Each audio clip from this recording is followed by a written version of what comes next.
Does your life feel like it's spinning out of control? Do you feel like you're in free fall with no landing in sight? Whatever you are dealing with, you don't have to let it take over your life. You should not be waking up full of fear and worry you carry throughout the day. When you recognize that God has your life in His hands, you can breathe easy with an untroubled heart because there is no greater place to be. You've probably heard the children's song, "He's got the whole world in His hands." Maybe you even sang it as a child. It's a simple song, but powerful all the same. The second verse says, "He's got the wind and the rain in His hands." This simple fact is impressive to children, but maybe less so to adults. The older we get, the more we take for granted, and the easier it is to forget just how powerful God is. But take a moment to think about it now. God controls every gust of wind, from the lightest breeze to the worst tornado. Every time you step outside, you are breathing in the air that God gave you. And every raindrop, every snowflake, every flash of lightning all comes from Him. If you are ever doubting God's presence or existence, you can simply walk outside and experience a taste of what He has to offer.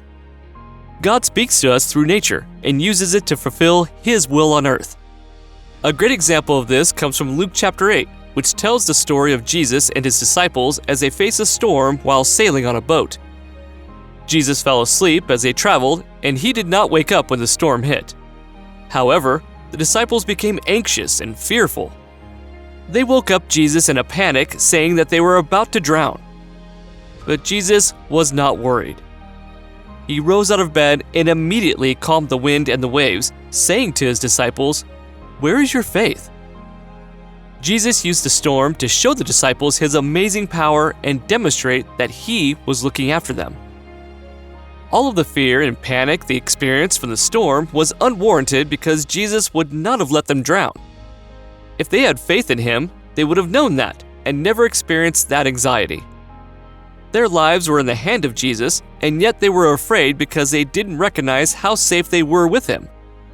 How often do we do the same thing, my friends? When a literal or figurative storm comes upon us, our first reaction is to panic. We fear for our safety and doubt God's power. We waste time in fear when we could be spending that time trusting in God and His amazing power. Whatever happens to us is all part of God's plan. Jesus told His disciples that He would not let them drown, and God tells us the same thing. He wants us to put our faith and trust in Him, so that we never need to fear the wind and the waves. The second verse of "He's got the whole world in His hands" says, He's got the little bitty baby in His hands. New parents are often overwhelmed when they first arrive home with their newborn child. They are 100% responsible for their baby who could do nothing for him or herself. They literally hold the baby's life in their hands. But their hands are not the only ones holding on to that baby. God cares for every life on this planet, including every child born into it. Matthew chapter 9, verse 29 through 31 says, "Are not 2 sparrows sold for a penny? Yet not one of them will fall to the ground outside your Father's care. And even the very hairs of your head are all numbered. So don't be afraid. You are worth more than many sparrows." God cares for every life, including the plain sparrow in the air and the tiniest ant on the sidewalk. He created them, and so He cares for them. And He not only created you and me as well, but He created us in His image. We are more precious to Him than anything on this earth.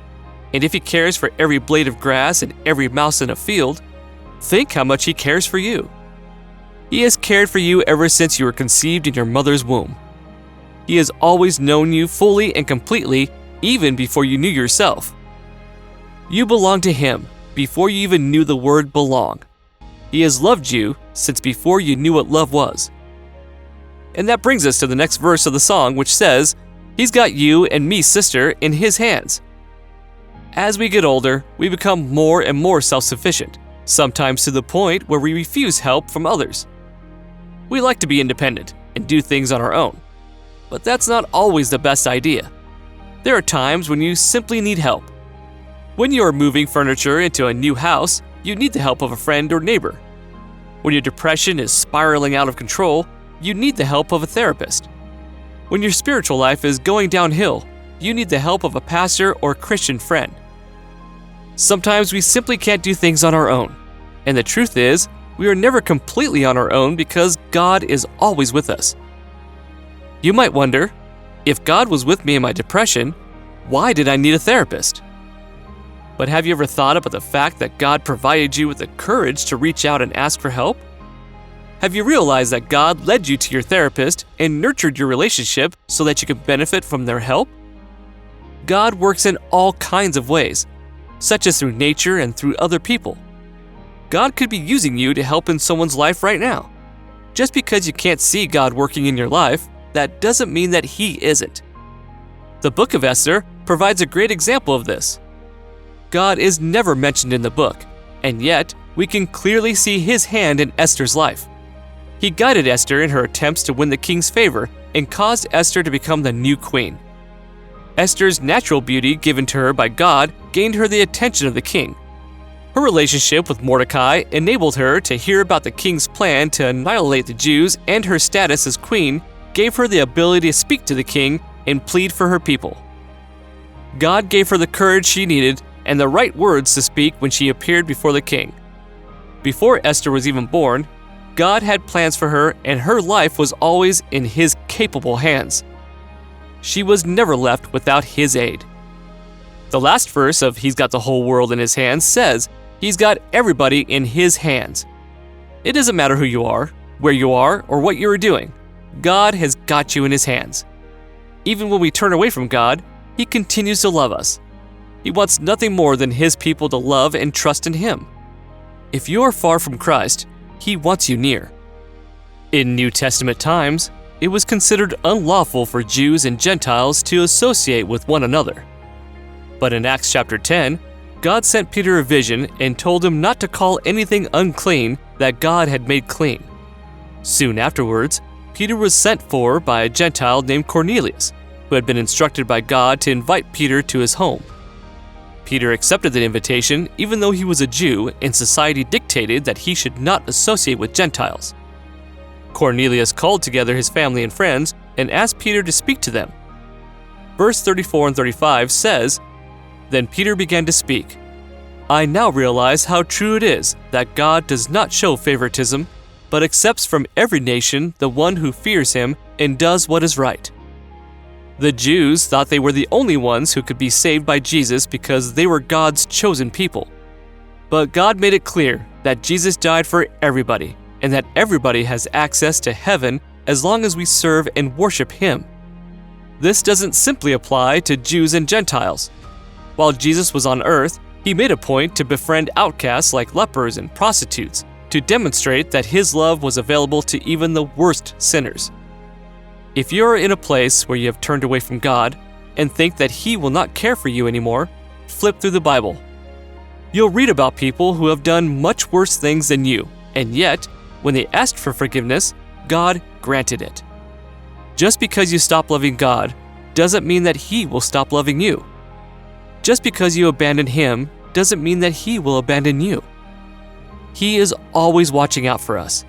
When you turn to Him and accept His love and care, your troubles will seem much more manageable. You can breathe easier knowing that God is in control and that He works everything out for the good of those who love Him. Every single thing that happens in your life, the good, the bad, and the ugly, is all controlled by God.